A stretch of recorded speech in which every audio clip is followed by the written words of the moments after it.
Blood cancer అనేది ఫ్యామిలీని బట్టి కూడా వస్తుందా, అంటే జెనెటిక్ ప్రాబ్లం ఏమైనా ఉంటుందా? Absolutely not. సో నేను బ్లడ్ క్యాన్సర్ సంబంధించిన జెనెటిక్ అంటే ఇది వంశపారంపర్యంగా వచ్చే జెనెటిక్ కాదు.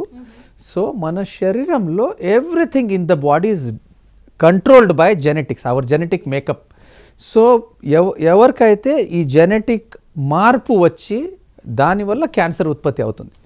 So genetics related to blood cancer. So ఈ బ్లడ్ క్యాన్సర్కి సంబంధించిన జీన్ మార్పులు, that is blood cancer genetics, right? Not వంశపారంపర్యంగా వచ్చే జెనెటిక్ మార్పులు. సో క్యాన్సర్కి సంబంధించిన బ్లడ్ క్యాన్సర్కి సంబంధించిన జెనెటిక్ మార్పు ద్వారా ఉదాహరణంగా ALL అనే బ్లడ్ క్యాన్సర్ ముఖ్యంగా చిన్న పిల్లల్లో 10 సంవత్సరం కింద వయసు ఉన్న పిల్లల్లో ఎక్కువగా కనపడే blood cancer. Cure rate is 90 to 95%. Okay. దాంట్లో కూడా 90 to 95% క్యూర్ అయ్యి మిగతా 5 to 10% పిల్లల్లో జెనెటిక్ మార్పులు కొంచెం అడ్వర్స్ ఉన్న వల్ల వాళ్ళకి బోన్ మ్యారో ట్రాన్స్ప్లాంట్ కానీ ఇమ్యూనోథెరపీ కానీ కార్టిసెల్ ట్రీట్మెంట్ కానీ దాని ద్వారా క్యూర్ చేసే అవకాశాలు ఎక్కువగా ఉంటాయి.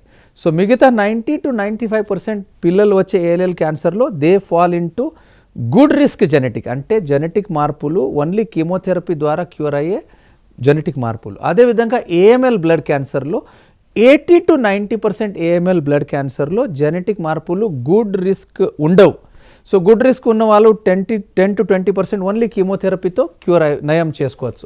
మిగతా 80% AML బ్లడ్ క్యాన్సర్లో జెనెటిక్ మార్పులు intermediate risk or adverse risk ఉన్న వల్ల వాళ్ళకి బోన్ మ్యారో మార్పిడి, బోన్ మ్యారో ట్రాన్స్ప్లాంట్ అవసరమా, ఆ జెనెటిక్ మార్పు ద్వారా మనకు తెలుస్తుంది.